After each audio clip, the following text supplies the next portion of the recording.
Sarah, whenever you're ready, you can begin. Okay. When thinking of psychology, most of the time we think about abnormality or crazy people. Like the guy who rides up and down Appalachian Parkway in a thong, or Glenn Close in Fatal Attraction, boiling bunnies. But in thinking of abnormal, it's impossible not to think of what normal is. A psychologist in the mid-20th century named Abraham Maslow originally began in abnormal psychology, and after a while realized that most of his abnormal patients had initially led normal lives prior to having some kind of abnormality. So in an effort to understand the difference between abnormal and normal and what made a normal person essentially crazy, he developed what is now known as the hierarchy of needs.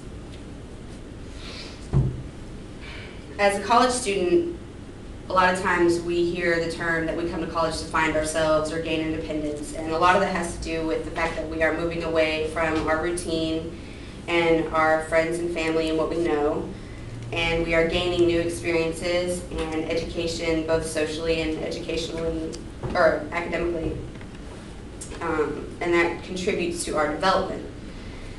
And this process of individual growth in regard to Maslow's hierarchy of needs it's a progression from our basic level, our basic needs of survival, all the way to what Maslow refers to as a self-actualized individual.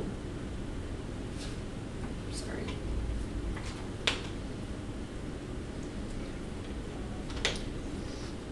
So what is it that allows for individuals to fulfill needs beyond their basic need for survival? How does one transcend each level of Maslow's hierarchy to achieve self-actualization? And surprisingly, this can be summed up in one word, and it's motivation. Basically, Maslow's hierarchy is 5 levels, and it's in a pyramid pattern. So the base level is basic survival, which is like breathing, eating, sleeping, and reproduction. The second level is the physiological level, which involves personal safety and our health, as well as the ability to acquire property and make use of available resources. The third is relationships, love, and intimacy. The fourth is being able to have achievements, have confidence, both give and receive respect, and have self-esteem. And the fifth, which would be what Maslow refers to as a self-actualized individual, has all of those base qualities, as well as morality, creativity, a lack of prejudice or bias, and problem-solving skills. According to Maslow, it's a progression you achieve from, you begin at the base level and you reach the top if you are capable of being a self-actualized person.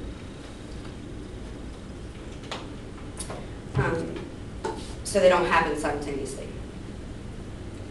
After one is born, and they survive by the ability to breathe, eat, sleep, and eventually reproduce, they begin to progress through the hierarchy, and the highest need is self-actualization, according to an article written by John Summerlin and Charles Bundrick, titled A Measure of Maslow's Model. They claim that Maslow believed that self-actualization involved experiencing more fully and more vividly with full concentration and total absorption. Characteristics of a self-actualized person are people who can learn from any situation or any person without prejudice or bias, or have achieved their full potential, whatever that may be, can maintain relationships with others, and has a developed moral character from which they make their decisions and base their opinions. As I've explained, in order to be considered a self-actualized individual, the fulfillment of the supporting base of the hierarchy must be achieved. However, it is one's own level of motivation and ability to set goals that can be realized that allows for this progression. The goal of graduating from college has, in essence, motivated us to complete this course, regardless of our fear of public speaking and or of criticism of our inadequacies of being able to speak in front of people. in an article written by Kimberly Gordon-Roos. She examines Maslow's hierarchy and explains how motivation plays a key role in the development of self-actualized people. According to Roos, who did a study on what is known as the motivational systems theory, she says motivation is defined as goals, emotions, or personal agency beliefs, or beliefs about one's abilities and support for those abilities and goals within their environment. While Maslow's hierarchy tends to allow for progression from one level to the next, the motivational systems theory allows for a realization of these levels to occur simultaneously.